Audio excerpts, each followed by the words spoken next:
हाय दोस्तों, आज हम बात करेंगे expense ratio in mutual fund. Mutual fund में एक्सपेंस रेशो क्या मतलब है। बहुत से लोग म्यूचुअल फंड में इन्वेस्ट करते हैं। इनफैक्ट म्यूचुअल फंड का तो आज इतना स्कोप है कि कोई कह नहीं सकता कि म्यूचुअल फंड क्या होता है। तो उन सब लोगों के लिए आज मैं ये बताना चाहती हूँ। पर कई लोगों को ये नहीं पता कि म्यूचुअल फंड में एक्सपेंस रेशो क्या मतलब है। वो सिर्फ इन्वेस्ट करते हैं किसी डिस्ट्रीब्यूटर के थ्रू या फिर डायरेक्ट फंड्स में। एक्चुअली म्यूचुअल फंड में एक्सपेंस रेशो का बहुत ही सिंपल सा मतलब होता है स्कीम पे किए गए जो भी खर्चे होते हैं, एडवर्टीजमेंट और फंड मैनेजर की फ़ीस। फंड मैनेजर हमारे फंड को मैनेज करता है, इसकी वो बहुत ही माइनर से फीस लेता है। सपोज हमने आज 100 रुपीज़ एक स्कीम में इन्वेस्ट किए हैं और उस स्कीम का एक्सपेंस रेशो है 1%। बट ये 1% ये नहीं है कि हमने 1 रुपया निकाल दिया। इस 1 रुपये को डिवाइड किया जाएगा 365 डेट से, तो जो बचेगा वो होगा हमारा एक्सपेंस रेशो। और सपोज जैसे जैसे हमारा एओम बढ़ेगा वैसे वैसे ही हमारे एक्सपेंस रेशो भी बढ़ेगा।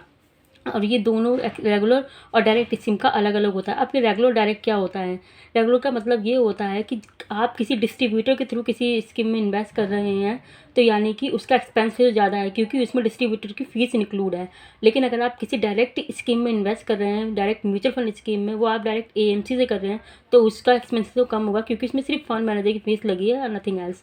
तो सिंपल सी बात है, आज मैं आपको बताऊँगी कि कितना फ़र्क पड़ सकता है डायरेक्ट एंड रेगुलर के म्यूचुअल फंड में। सिंपल सी बात है, हम एक एग्जांपल लेते हैं आईसीआईसी ब्लू चिप फंड। ये देखिए आईसीआईसी ब्लू चिप फंड का ये रेगुलर फंड है। ICICI blue chip large cap scheme है। इसकी रेगुलर की स्कीम का एक्सपेंस रेशियो है 1.53%। ओके, अब हम इसी का डायरेक्ट प्लान चेक करते हैं।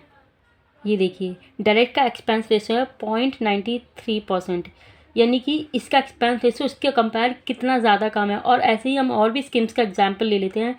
सपोज एक्सिस स्मॉल कैप, ये मैं सिर्फ एग्जांपल्स के लिए ले रही हूँ, बाकी आप अपने हिसाब से चेक कर सकते हैं। आप जब भी स्कीम का नाम डालें तो उसके साथ डायरेक्ट और रेगुलर ज़रूर लगाएं। आप इसका एक्सपेंस रेशियो चेक कीजिए 0.55%। और हम इसी स्कीम की रेगुलर का प्लान देखेंगे, रेगुलर प्लान का एक्सपेंस रेशो चेक करेंगे।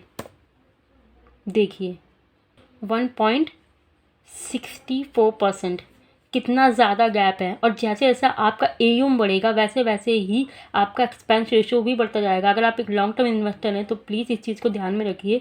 किसी म्यूचुअल फंड स्कीम में इन्वेस्ट करने से पहले आपका डिस्ट्रीब्यूटर आपको जो भी स्कीम सजेस्ट कर रहा है तो उसको एक बार गूगल या क्रोम पे जाके उसका एक्सपेंस रेशो ज़रूर चेक करें। क्योंकि अगर आपको डिस्ट्रीब्यूटर सजेस्ट कर रहा है तो आपको रेगुलर की स्कीम सजेस्ट कर रहा है और उसमें उसका भी कमीशन इंक्लूड होता है। और आप फिर उसी स्कीम का एक्सपेंस रेशो डायरेक्ट में भी जाकर चेक करें।